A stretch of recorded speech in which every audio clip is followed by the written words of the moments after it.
All right, developing news this morning. There may be a new face to the NDP leadership race. Canadian Press reporting MPP Jagmeet Singh is planning to launch a bid for the federal leadership next week. As well, disgraced Senator Don Meredith has resigned from the upper chamber rather than waiting to see if his colleagues would expel him. With more on this story is Laura Stone from the Globe and Mail, who's joining us from Ottawa. Good morning, Laura. Good morning, Anne-Marie. All right, what can you tell us about Jagmeet Singh and whether or not he is in fact planning to run? Well, it's been rumored for some time now that Jagmeet Singh, who is the deputy leader of the Ontario NDP, would be joining the federal race. And now we're hearing, it's being reported by multiple outlets, that he will indeed be joining the race next week. So this will shake it up quite a bit. Right now we have about 4 official candidates running for the federal NDP in Ottawa, and they're mostly people who are already here. So here's an outsider coming in. He's young. He's 38 years old. He represents a Toronto area riding, which is very important for Canadian politics. He's got a large social media presence, very dynamic. So this is sure to shake up the race quite a bit. Yeah, and we're just, 2 years away from another federal election, both the Conservatives and the NDP looking for a leader who can take on Justin Trudeau. How does somebody like Jagmeet compare to the other candidates right now? Well, I think his advantage, which could also be a disadvantage, is that he is an outsider on the federal scene. And so that might be appealing to some people who want a different voice, a different face of the NDP, someone very different, of course, from Tom Mulcair. He's quite young. And so I think the NDP is looking for someone, as you say, Anne-Marie, who can take on Justin Trudeau. That's what both of the opposition parties are grappling with right now. Prime Minister Trudeau has had kind of an easy ride in terms of opposition, although both Rona Ambrose and Tom Mulcair have done a good job. They aren't the permanent leaders.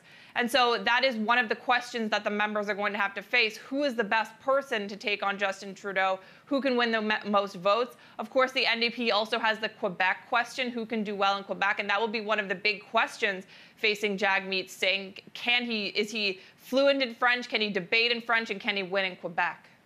All right, let's take a look at the other story that you're following in Ottawa today. Don Meredith resigned, we know yesterday, before the Senate could expel him. If this went to a vote, is it likely, Laura, that he would have been expelled?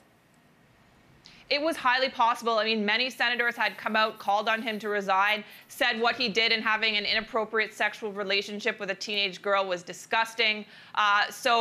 Yesterday, Conservative Senator Leo Husako said 100% they would have been able to expel him. We didn't do a head count, but the Senate only needed 50% plus 1, a simple majority of 99 senators to kick him out, and many had expressed their displeasure with what he'd done. So I think it was highly likely that they would have had the votes. A lot was made yesterday on social media about the wording in his letter. Interesting phrasing, some words in, some words not there. I want to read part of his statement. The path of expulsion being considered by my colleagues will have major implications for the Senate of Canada. This is a constitutional fight in which I will not engage. Almost implying then this is for the good of the Senate that he is leaving.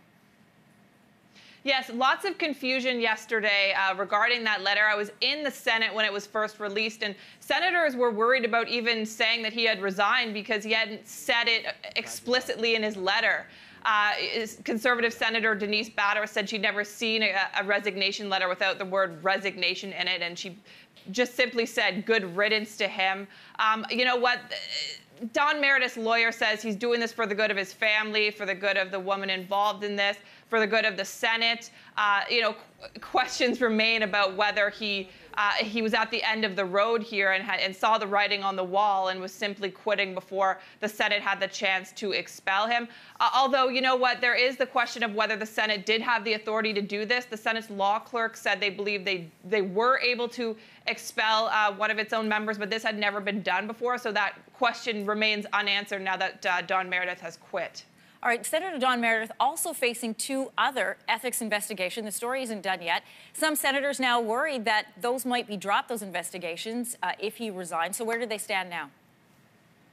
Well, that was one of the biggest concerns from senators outside the chamber yesterday. Those 2 investigations, one has to do with a delegation that Senator Meredith took in which a business partner accompanied him. Another has to do with workplace harassment allegations, and that was the one that senators really hoped could keep going, because they said this is for the good of the people involved who had worked for Senator Meredith, who are alleging harassment and bullying, and it's for the good of the Senate to see it through. Technically, when a senator no longer becomes a senator, these investigations are dropped, although it seems that the Senate Ethics Committee could keep them going if they chose to. So that was a bit of a muddy waters there yesterday in the Senate, and so it's not impossible for them to continue, but it was a bit unclear as to how that process would play out. But lots of senators concerned about that and wanting to see these investigations through. Busy week for you in Ottawa. Laura, thanks so much.